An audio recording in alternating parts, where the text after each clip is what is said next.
I think if Trump loses, it will be because of the early voting. Like the fact that we're here, uh, a few days out from the election and more than 40 million people have already voted, and those ballots are leaning A female lot more Republicans, by the way.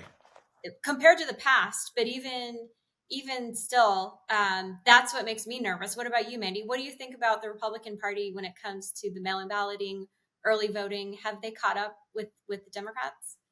Yeah, I do. They've invested a lot in the infrastructure, both the ground game, political infrastructure, as well as the legal game. And so I actually feel more confident. I wouldn't say overly confident. It's cautious optimism in a lot of this, but there were a lot of problems that manifested itself at the 2020 election, and there were not sophisticated teams ready to go to file challenges in time, to make the arguments that needed to be made on the ground.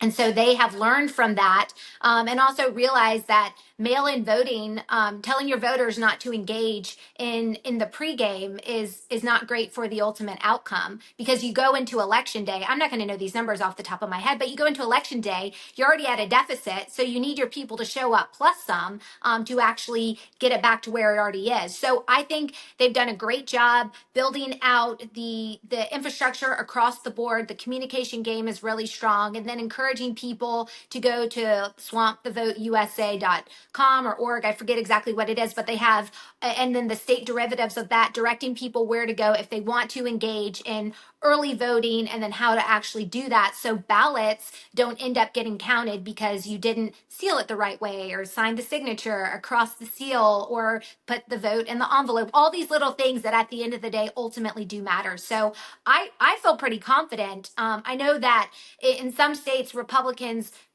still trail, but was it Arizona or Nevada? Maybe y'all were looking at this more so than I, but Republicans were, there was only a 1 point differential between early voting. And at this time, in 2020, there was a 17 point differential. So I do think that that really does matter. And I'm excited about that. Well, and I think that first of all, let's take a step back. What's the main reason that Republicans have fallen so far behind in early voting? Because Donald Trump crapped on it.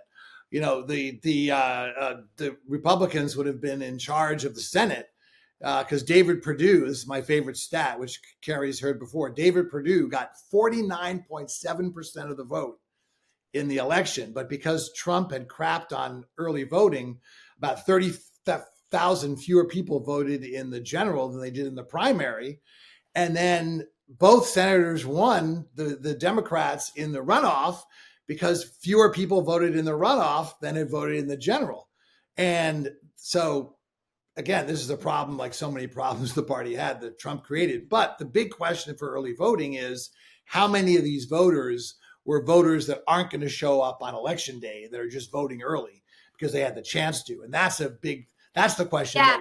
that we won't know until the actual election. But I will certainly say I'm just happy to see more people voting. I don't care how they do it. And it's also worth pointing out that the states that have the highest mail-in voting, voter fraud is a BS thing anyway. It's a classic conservative solution in search of a problem. But the two states that have some of the highest mail-in voting, Oregon and Colorado, have some of the lowest fraud.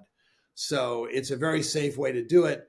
And I hope more people will engage in doing it, because the more people that vote, the better. Carrie?